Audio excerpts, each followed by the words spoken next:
नमस्कार, स्वागत छ कार्यक्रम खोज खबरमा। म पुष्कर खतिवडा। समाजमा भएका हरेक घटनामा हाम्रो नजर, जनताको सूचना पाउने अधिकारको सम्मान हाम्रो अभियान। त्यसैले समुन्नत र समृद्धशाली समाजको यात्रा खोज खबरको अन्तिम अभिष्ट अनि गन्तव्य हो। कुनै बेला स्वच्छ र सफा हुने बागमती अहिले कुरूप बनेको छ। बागमती सफा गर्ने भन्दै जोडतोडका साथ सुरु भएको बागमती सफाई अभियान पनि क्रमशः सेलाउँदै गएको छ। धार्मिक महत्त्व बोकेको बागमती नदी आसपासमा बढेको अव्यवस्थित बसोबासले त झन कुरूप बनाउँदै लगेको छ। यता काठमाडौँको गुहेश्वरीदेखि थापाथली पुलसम्म बागमती नदीको किनारमा बनेका अवैध संरचना हटाउने प्रतिबद्धता समेत अझैसम्म पुरा हुन सकेको छैन। अहिले त झन बागमती किनारमा अवैध संरचना बनाएर बस्नेहरूले व्यक्तिगत नाममा लाल पूर्जा माग्दै सर्न नमानेपछि अवैध संरचना हटाउने योजना समेत अलपत्र परेको छ। के छ त्यसको वास्तविकता, हेरौँ यो रिपोर्ट। अझै हटेनन् बागमती किनारका अवैध संरचना।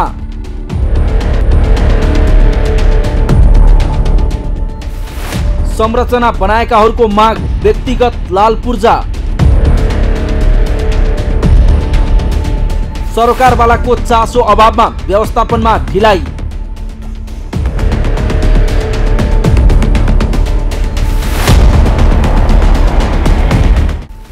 देशको राजधानी अनि पहिलो महानगर काठमाडौँको पुरानो नदी हो बागमती। यही नदीको नामबाट पहिले अञ्चल र अहिले प्रदेशको समेत नामाकरण गरिएको छ। पवित्र पाशुपत क्षेत्र हुँदै बग्ने बागमतीले धार्मिक महत्त्व समेत बोकेको छ।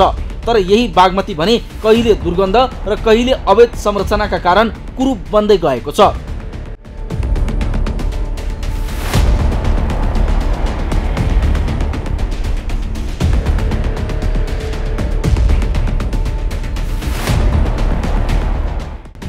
काठमाडौँको गुहेश्वरीदेखि थापाथली पुलसम्म बागमती नदीको किनारमा बनेका अवैध संरचना अझैसम्म हटेका छैनन्।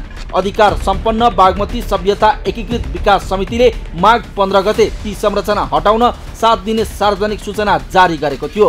तर सूचनाको अवधि सकिएको करिब 7 दिनसम्म पनि ती संरचना भने हटेका छैनन्। सरकारले लाल पूर्जा सहितको जग्गाको व्यवस्था गर्नुपर्ने र सो जग्गामा आफ्नो निजी घर निर्माण गरेर बस्ने व्यवस्था भए मात्रै स्थानान्तरण हुने अवैध संरचना बनाएर बस्नेहरूको माग छ। यता बागमती नदी किनारमा बनेका अवैध संरचना हटाउन पटक पटक सार्वजनिक सूचना जारी गर्दै आएको सरकारले न त अवैध संरचना हटाउन सकेको छ, न त संरचना बनाएर बस्नेहरूको माग नै सम्बोधन गर्न सकेको छ। शहरी विकास मन्त्रालय अन्तर्गतको समितिले माघ 15 गते काठमाडौँको गुहेश्वरीदेखि थापाथली पुलसम्म बनेका अवैध संरचना हटाउन 7 दिने सार्वजनिक सूचना जारी गर्यो। तर सूचनाको समय अवधि सकिँदा पनि बागमती किनारमा बनाइएका अवैध संरचना हटाइएको छैन। तर समितिले आफैले दिएको सूचना अनुसार तोकिएको मितिमा उक्त अनाधिकृत संरचना नहटाए पनि अहिलेसम्म नयाँ पहल केही थालेको छैन। तथापि समितिले अब आफैले संरचना हटाउन प्रक्रिया थाल्ने बताएको छ। तर बागमती किनारमा बस्दै आएकाहरू भने सो ठाउँबाट बस्ती हटाउन सरकारसँग शर्त राख्दै उचित व्यवस्थापन र मुआब्जा नदिएमा त्यहाँबाट स्थानान्तरण नहुने अडान राख्दै आएका छन्। मुआब्जा दिएदेखि छोड्ने त होइन, मैले त किनेर जाने जमिन किनेर जाने मैले टहरा बनाएर बसेको। अब छोड्नु पऱ्यो भने त मुआब्जा दिनु पऱ्यो नि त, होइन त? त्यतिकै किनेर जग्गा त्यतिकै बाटोले दिँदा कुरा आएन। अनि कहाँ गरी बस्ने हामी? बस्ने ठाउँ दिनु पऱ्यो, होइन त? मेरो जाने जम्मा जग्गा चाहिँ अब चाहिँ दुवाना छ, त्यो दुवाना पनि गइदिएपछि त म त कहाँ गरी बस्ने? मलाई बस्ने ठाउँ दिनुहोस्, छोडिदिन्छु, होइन त हजुर? मैले त नम्बरी किनेको जग्गा नि, यो त ऐल्यान्ड जग्गा होइन नि त, नम्बरी जग्गा किने हो नि त। नम्बरी जग्गा मैले चाहिँ छाप्रा हालेर बसेको। सक्नेले चाहिँ बिल्डिङै बनाए, म सकिनँ, मैले टहर बनाएर बसेँ। सुकुम्बासी हटाएर त कहाँ जाने, कहाँ बस्ने, के खाने, होइन? धेरै समस्या छ। हुनेहरू त जानु होला, अब हामी जस्तो नहुने त कहाँ जानु, के गर्नु, होइन? समस्या त एकदमै धेरै छ नि। बल्ल बल्ल यहाँ बास पाएर बसिरहेको छौँ। अब फेरि यो बास पनि उठाएर त कि अब हामीलाई कतै बन्दोबस्त गरेर, होइन, यो बास उठाइदिनु भए हुन्थ्यो। अब हाम्रो त बासै नभएपछि त हामी त कहाँ जाने? त्यही पनि मेरो त दुई भाइ छोरा अपङ्ग छ, सम्पत्ति पनि छैन, खेतीपाती पनि छैन। यहाँ अब काम गरेर खानु पाउने मान्छे, यहाँ काम गर्नु पाउने मान्छे अब गाउँघरमा गएर पनि के गर्नु? बागमती किनारमा अनाधिकृत संरचना निर्माण गरेर बसेकाहरूले अहिले सरकारसँग भूमि सहितको सर्वाधिकार दिनुपर्ने र सो भूमिमा आफ्नो निजी घर निर्माण गरेर बस्न पाउनुपर्ने माग अघि सार्दै आएका छन्। तर सरकारले सुकुम्बासीका लागि ल्याएको सामूहिक घर निर्माणको अवधारणा भने उनीहरूलाई मान्य छैन। व्यक्तिगत स्वामित्वका लागि सरकारले जग्गा व्यवस्थापन गर्नुपर्ने र सो जग्गा लाल पूर्जा सहितको हुनुपर्ने उनीहरूको माग छ। हाम्रा सबै बस्तीहरू अवैध होइनन्, किनभने हिजो कुनै न कुनै परिघटनामा सबै राजनीतिक पार्टीले नै ती हाम्रा बस्ती राखेका छन्। त्यसकारणले गर्दाखेरि हामी घरबार बिन भएर यहाँ बसोबास गरेका छौँ। रोजगारका हिसाबले, शिक्षाका हिसाबले, स्वास्थ्यका हिसाबले अथवा जीवनयापनका हिसाबले हाम्रा चाहिँ बस्तीवासीहरू यहाँ आएर बस्नु भएको छ र यहाँ कतिपय पुस्ता बितेको छ। कतिपय तपाईँहरूले झट्ट हेर्दा कोही नयाँ देख्नु होला, तर पुस्ता बितेको पनि उदाहरण छ र पुस्ता बितेकाले नि पूर्जा नपाएको अथवा स्थायित्व नपाएको उदाहरण छ। त्यसकारणले गर्दाखेरि यो सार्वजनिक जग्गा भनेको चाहिँ के हो भन्दाखेरि सरकारले चाहिँ हिजो पार्टीहरूले जुन सरकार चलाउनु भएको छ उहाँहरूले घोषणापत्रमा के भन्नुभएको थियो भन्दाखेरि अब बसोबास गरेका आधारमा हामी सबै सुकुम्बासीलाई लाल पूर्जा दिन्छौँ भन्नुभएको थियो। त्यो भएकोले उहाँले उठाउने होइन, उहाँहरूले आफैले घोषणापत्रमा लिएको कुरालाई चाहिँ कार्यान्वयन गर्नुपर्छ। उहाँले चाहिँ बस्तीलाई चाहिँ व्यवस्थापन गरेर लाल पूर्जा बोकेर मात्रै गाउँघरमा आउनुपर्छ। हामी त अझै त्यो भनिरहेका छौँ। अधिकार सम्पन्न बागमती सभ्यता एकीकृत विकास समितिका अनुसार थापाथलीमा मात्रै 142 घरधुरी सुकुम्बासी बस्ती छन्। त्यहाँका सुकुम्बासीहरूको व्यवस्थापनका लागि भूमि आयोगबाट काम सुरु भएको समितिले जनाएको छ। अनाधिकृत रूपमा बनेका संरचनाहरू हटाउन सार्वजनिक सूचना जारी गर्यौँ 7 दिनको। त्यसपछि कतिपय आफै हटाउनु भयो, कति नहटेका संरचनाहरूले हामीले गएर चाहिँ हटाउने काम गऱ्यौँ। थापाथलीसम्म त्यस्ता प्रकृतिका संरचनाहरू जुन सम्झौता विपरीत छन्, जुन सम्झौतागत मठ मन्दिर देवालयहरू छ होइन, धार्मिक स्थलहरू पनि छ होइन। ती धार्मिक स्थलहरूभन्दा मन्दिरभन्दाखेरि पनि मूर्ति रहेको स्थान, स्तम्भ, पार्क ब्युटिफिकेसनको भन्दा पनि अनाधिकृत रूपमा बनेका संरचनाहरू हटाउनको लागि हामीले थापाथलीमा 145 घरधुरी हुँदो रहेछ। त्यहाँका समितिका सबै पदाधिकारीहरूसँग पनि अन्तर्क्रिया गऱ्यौँ। उहाँहरूको व्यवस्थापनको लागि फेरि भूमि तथा भूमि सुकुम्बासी समस्या समाधान आयोग पनि बनेको छ। आयोगबाट पनि हामीसँग नियमित सम्पर्कमा छौँ व्यवस्थापनको लागि र आयोगसँग समन्वय गरेर त्यसलाई क्रमशः रूपमा हामी अगाडि बढ्छौँ। अहिले अनाधिकृत रूपमा बनेका टहराहरू, घर टहराहरू, नदीको र सडकको बिचमा रहेका संरचनाहरूको हकमा चाहिँ हामी अहिले जाँदैछौँ। यसरी बागमती किनारमा अवैध संरचना बनाएर बस्दै आएकाहरूले लाल पूर्जा सहितको व्यक्तिगत स्वामित्वमा जग्गा माग गरिरहँदा यसतर्फ सरकारवाला निकायले उचित छलफल र पहल गर्न सकेको छैन। तथापि बागमती किनारका बस्तीहरूको व्यवस्थापनका लागि सरकारले भूमि आयोगसँग समन्वय गर्दै आएको बताएको छ। तर ऐतिहासिक महत्त्व बोकेको बागमती किनारमा भएका अवैध संरचना हटाउन ढिलाइ हुँदा यसले बागमतीलाई कुरूप र फोहोरका कारण थप दुर्गन्धित पार्दै आएको छ। खोज खबरका लागि क्यामेरामा पूर्ण वाग्लेका साथमा नरेन्द्र महताराको रिपोर्ट। हो काठमाडौँको गुहेश्वरीदेखि थापाथली पुलसम्म बागमती नदीको किनारमा बनेका अवैध संरचना अझैसम्म हटेका छैनन्। अधिकार सम्पन्न बागमती सभ्यता एकीकृत विकास समितिले माघ 15 गते ती संरचना हटाउन 7 दिने सार्वजनिक सूचना जारी गरेको थियो। तर सूचनाको अवधि सकिँदा पनि संरचना भने हटेका छैनन्। सरकारले लाल पूर्जा सहितको जग्गाको व्यवस्था गर्नुपर्ने र सो जग्गामा आफ्नो निजी घर निर्माण गरेर बस्ने व्यवस्था भएमा मात्रै आफूहरू स्थानान्तरण हुने बागमती किनारमा संरचना बनाउनेहरूको माग छ। तर न त अहिलेसम्म उनीहरूको मागको सम्बोधन भएको छ, न त अवैध संरचना नै हटेका छन्। यस्तोमा प्रतिबद्धता गर्नेहरूले समेत काम गर्न नसकेको प्रष्ट भएको छ। कार्यक्रममा एकैछिन ब्रेकपछि तनहुँमा प्रसारण लाइनका कारण गिद्ध मर्न थालेको सम्बन्धी प्रसङ्ग लिएर उपस्थित हुनेछौँ। हेर्दै गर्नुहोला।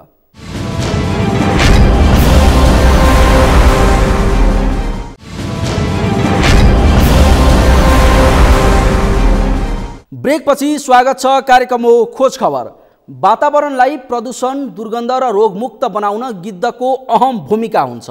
एक अध्ययन अनुसार सिनु व्यवस्थापनको मूल्य तोक्ने हो भने एउटा गिद्धले करिब 11,000 अमेरिकी डलर बराबरको आर्थिक सहयोग पुर्याउँछ। यसैलाई मध्यनजर गर्दै नेपालमा सन् 2006 देखि तनहुँमा गिद्ध संरक्षण अभियान सञ्चालन गरियो। तर अभियानकै बीचमा संरक्षण क्षेत्रका गिद्ध भटाभट मर्न थालेका छन्। स्थानीय मिदिम हाइड्रो पावरको भोर्लेटार दमौली 33 केबी प्रसारण लाइन गिद्धका लागि पासो सरह बनेको छ। कसरी बन्यो प्रसारण लाइन गिद्धका लागि घातक अनि के छ त्यसको वास्तविकता हेरौँ यो रिपोर्ट।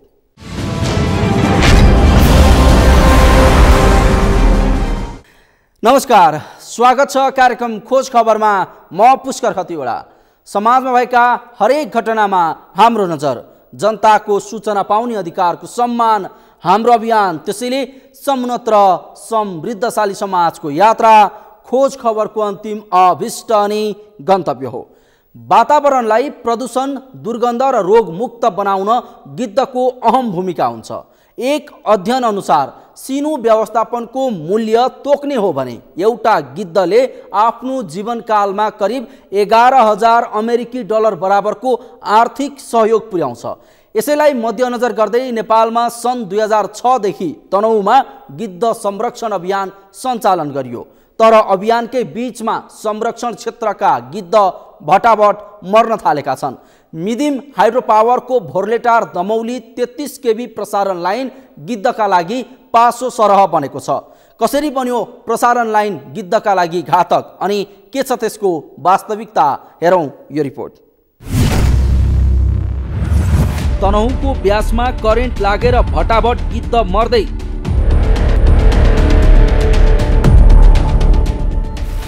अव्यवस्थित विद्युतीय तार गिद्धका लागि पासो सरह।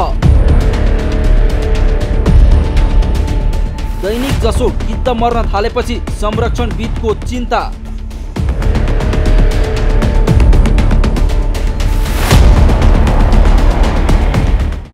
संसारमै गिद्ध संरक्षणमा नेपाल नमुना देश हो। नेपालमा सन् 2006 देखि गिद्ध संरक्षण अभियान सञ्चालन गरिएको छ। तर अभियान चलिरहेकै समयमा तनहुँमा भने दैनिक जसो भटाभट गिद्ध मर्न थालेका छन्।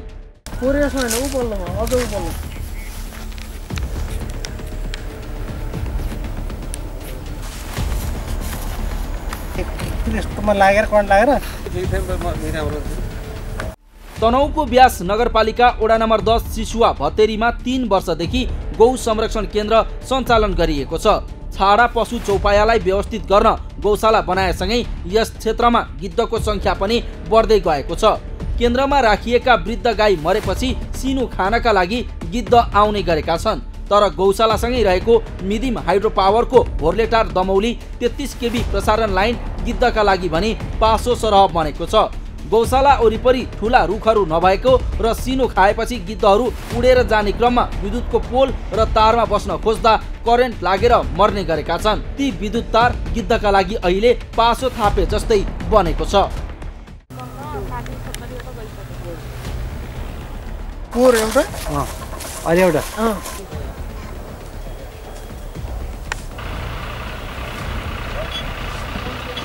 तारमा पखेटाले छोएपछि र पोलमा बस्दा केही अघि 3वटा गिद्ध मरेका थिए। मिदिम हाइड्रो पावरको विद्युत प्रसारण लाइन विस्तार पश्चात करेन्ट लागेर हालसम्म 100 भन्दा बढी गिद्ध मरेको स्थानीयहरू बताउँछन्। यो हाइटेन्सन 33 केबी प्रसारण लाइनले सर गिद्ध चाहिँ आएर खाने अनि खाइसकेपछि उनीहरू बस्ने उडेर आउने बेलामा र बस्ने बेलामा चाहिँ यो करेन्टमा ठोकिएर कोही चाहिँ झुन्डेकै अवस्थामा देखियो, अब कोही चाहिँ मृत अवस्थामा देखियो, कोही घाइते अवस्थामा देखियो। यो चाहिँ प्रमुख समस्या। यो चाहिँ अब यसरी छिटो मर्ने गति चाहिँ नेपालकै उच्च होला यो ठाउँमा। यसरी गिद्ध त झ्याप्पै मर्दैन होला। लगभग 100 वर्ष आयु हुन्छ गिद्धको भनेर सुनिन्छ। त्यो त तथ्य थाहा भएन। तर यो मृत्यु दर चाहिँ यो ठाउँमा गिद्धको लागि धेरै नै हो सर। यो चाहिँ गिद्ध मर्नुको कारण यो 33 केबी प्रसारण लाइन नै हो। यो भोलेटारदेखि दमौलीसम्म छ। यो मादिको तिरतिरै यो नै हो मुख्य कारण। यो अब यसलाई समस्या समाधान गर्नको लागि चाहिँ कभर गर्नु पर्यो तारलाई, नत्र चाहिँ अन्डरग्राउन्ड गर्न सक्छ कि विद्युत प्राधिकरणले। विद्युत त सर 5-7 नै हुन्छ सर। हुनु त त्यस्तो हो न। अब त्यो सिजनमा त अहिलेसम्म फेरि 500 भन्दा बढी नै होला त। तर यस्तरी अब सर त्यो मर्ने पनि 100-150 जस्तो मऱ्यो होला सर। अहिलेसम्म त पुरा पोहोर त्यस्तै थियो, मरिरहेको थियो। अहिले त्यति मरिरहेको छ सर मर्नु त। अब त्यसको लागि त हामीले के भन्न सकिन्छ सर। अब त्यो ठुलो निकायबाट केही पहल भयो भने अब त्यो हुनसक्छ सर। तपाईँ हाम्रो लागि अब यस्तो छ भने तर यसरी मर्न त राम्रो त होइन सर। दिनदिनै मरिरहेको छ गिद्धहरू सर। छोएपछि त मरेछ, यो पछि त मरेको सर। गाईको गोबर फान्ने, गाईलाई हेर्ने, घाँस काट्ने, सबै गाई फुकाउने यता सबै चरण गर्ने अनि हामीलाई बिहान बेलुका घाँस हालेर भएर गइन्छ सर। दुध काना भएका कोही दुहुन नसक्ने कोही बुढा भएर अब तपाईँको त अस्ति हाम्रो यही गाई बल्ल बल्ल फ्याटोरी ल्याएको थियो यहाँ ल्याएर झारेको यहीँ उठेन त्यस्तो गाई ल्याउँछन्। अब यिनलाई के गर्ने हामीले गर्नु उपाय गर्न सकिन्न अब किनभने अब वर्षको एक फेर भयो राम्रो भएको गाईलाई त सुई लाउन हामी नगरपालिकाले माटोको सुई लगाइदिन पठाउनुहुन्छ अनि हामीहरू त्यसरी हेर्ने अनि त्यहाँ यिनीहरूलाई बाँध्ने खुवाउने त्यही हाम्रो काम त्यही छ। वातावरण प्रदूषण दुर्गन्ध र रोगमुक्त बनाउनका लागि गिद्धको भूमिका महत्त्वपूर्ण हुन्छ। धार्मिक सांस्कृतिक र वातावरणीय महत्त्वको रूपमा हेरिने गिद्ध प्राकृतिक कुचिकारको रूपमा पनि परिचित छ। गिद्धको अनुपस्थितिमा सिनो वातावरणमा यत्रतत्र छरिएर रहँदा मानिसमा झाडापखाला, रेबिज, प्लेग, हैजा, आउँ र पशु चौपायाहरूमा एन्थ्रेक्स, ब्रुसेलोसिस र क्षयरोग जस्ता विभिन्न रोगको संक्रमण फैलिन सक्छ। तनहुँको गिद्ध संरक्षण स्थलसँगै गौ संरक्षण केन्द्र सञ्चालनमा छ, जसका कारण मरेका गाईको सिनो खान गिद्धहरू ठूलो संख्यामा आउने गरेको स्थानीय बताउँछन्। गिद्ध देखेका थिएनौँ। हाम्रा छोराछोरी बच्चाहरूले गिद्ध कस्तो हुन्छ र बा भनेको हाम्रै नातिले भन्दै थिए। अनि जब यो हामी यो गौशाला खोलेपछि गिद्धहरू गाई मरेपछि एउटा दुईवटा गाई मैले मान्छे खोजेर गाडेँ पनि।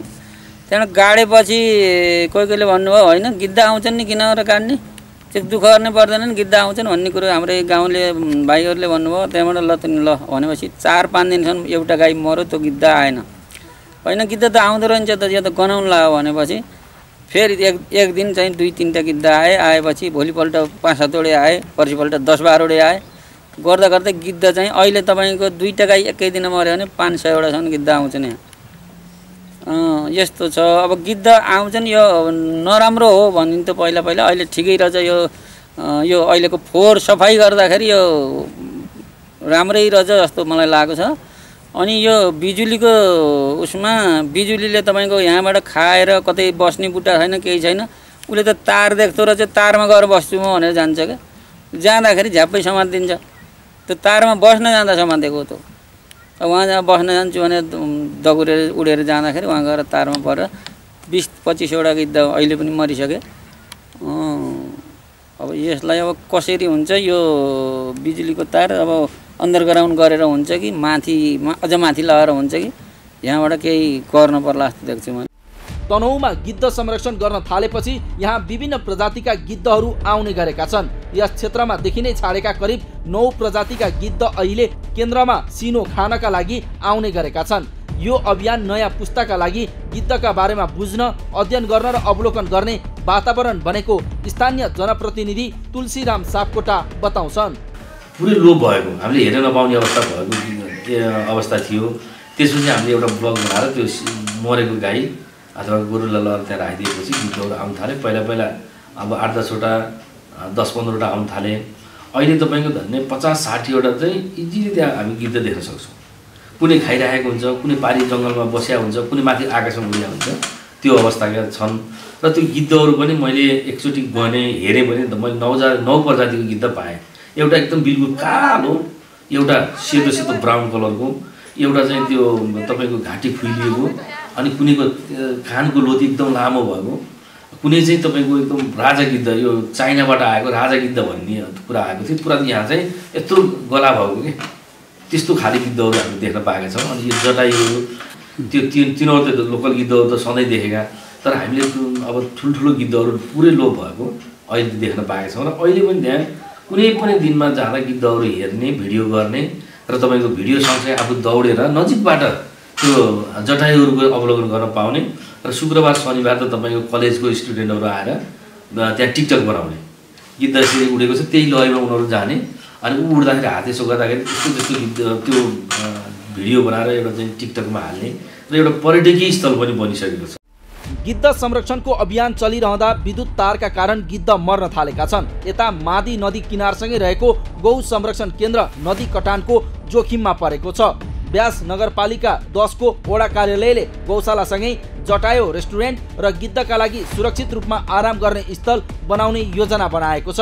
यस्तै गौशाला नजिक रहेका सामुदायिक वनमा सिमलका रुखहरू कटान गर्न नदिन डिभिजन वन कार्यालय तनहुँलाई अनुरोध समेत गरेको वडा अध्यक्ष तुलसीराम सापकोटा बताउँछन्। गिद्ध संरक्षण केन्द्र बनाउने भन्दा पारिपट्टि मादिगङ्गा सामुदायिक वन छ र ती गिद्धलाई बासको लागि औलको सिमलको रुखहरू चाहिने हुनाले हामीले त्यो जङ्गलको रुखहरू काट्नबाट रोक लगाउनलाई हामीले वन कार्यालयसँग पत्रचार गरेका छौँ र त्यो उनीहरूलाई आवासको व्यवस्था जस्तै अब उनीहरू आउँदाखेरि ल्यान्डिङ गरेर बस्दा र खाइसकेपछि एकछिन आराम गरेर बस्नको लागि हामीले अब सालका लामा लामा बलाहरू राखेर त्यहाँ गाड दिएर एउटा सानो यो हाम्रो चाहिँ जटायु संरक्षण केन्द्र भनेर लेख्ने अभियानमा छौँ। सबै कुराहरू त्यहाँ व्यवस्थापन हुन्छ, तर सबैभन्दा हामीले त्यही नदी तटबन्धन गर्न सकिएन भने सबै गर्दै गयो अनि एकै दिन मादिले सर्लक्क लगाएर जिरोमा पुर्याउँछ कि भन्ने डरले हामी अझै त्यसलाई लगानी गर्न पहिलो प्राथमिकता चाहिँ नदी तटबन्धनमै गर्नुपर्छ भन्ने छ। र यतापट्टि यो विद्युतको चाहिँ नाङ्गो तार छ, यो नाङ्गो तारलाई मैले विद्युत प्राधिकरण कार्यालय र चाहिँ मिडिम हाइड्रो पावरसँग पटक पटक म टेलिफोन वार्ता गरेको छु। उहाँहरूले अलिकति व्यवस्था गर्नुभएको छ। तटबन्धन र त्यो हाम्रो जटायुहरूलाई चाहिँ आवासको लागि सुरक्षित बनाउने ठाउँ, जस्तै पारीको जङ्गलमा चाहिँ सिमलका रुखहरू नकाट्ने र त्यहाँ उनीहरू बसेर खाने र अनि त्यसपछि यसो उड्नुभन्दा पहिला आराम गर्ने चाहिँ हामीले चाहिँ ठुल्ठुला मुढाहरू गाडेर त्यासो बलाहरू राखेर उनीहरू चाहिँ एकछिन आराम गर्ने ठाउँ त्यो चाहिँ बनाउने अभियान। गौशालाका कारण गिद्धको संरक्षणका साथै संख्यामा वृद्धि भए पनि विद्युत प्रसारण लाइन व्यवस्थित नबनाइँदा करेन्ट लागेर गिद्ध अकालमै मर्ने गरेका छन्। ओडा कार्यालय र स्थानीयले विद्युत प्रसारण लाइनलाई सुरक्षित बनाइदिन मिडिम हाइड्रो पावर र विद्युत प्राधिकरणलाई आग्रह गर्दै आए पनि अहिलेसम्म कुनै सुनवाई भएको छैन। खोज खबरका लागि तनहुँबाट नारायण खड्काको रिपोर्ट। हो, वृद्ध गाई मरेपछि सिनु खान आउने गिद्ध गौशालासँगै रहेको मिडिम हाइड्रो पावरको भोर्लेटार दमौली 33 केबी प्रसारण लाइनका कारण भटाभट मर्न थालेका छन्। गौशाला वरिपरि ठूला रुखहरू नभएको र सिनु खाएपछि गिद्धहरू उडेर जाने क्रममा विद्युतको पोल र तारमा बस्न खोज्दा करेन्ट लागेर मर्ने गरेका छन्। गिद्ध धेरै जसो अल्गो ठूलो सिमलको रुखमा बस्न रुचाउने भएकाले त्यस क्षेत्रमा यस्ता रुख रोपी करेन्ट प्रवाह हुने तारको समेत उचित व्यवस्थापन गर्न आवश्यक छ। यसतर्फ सबै सरकारवालाको चासो जाओस्। हवस् त, आजलाई कार्यक्रम खोज खबर यति नै। कार्यक्रम खोज खबरका विषयमा कुनै प्रतिक्रिया छन् भने हामीलाई khojkhabar@sagarmatha.tv मा इमेल गर्न सक्नुहुन्छ अथवा फोन नम्बर 0157 60 74 मा फोन पनि गर्न सक्नुहुन्छ। लुकेका र लुकाइएका खबर निरन्तर जारी छ। नेपालको पहिलो न्युज च्यानल सगरमाथा टेलिभिजन हेर्दै गर्नुहोला। नमस्कार।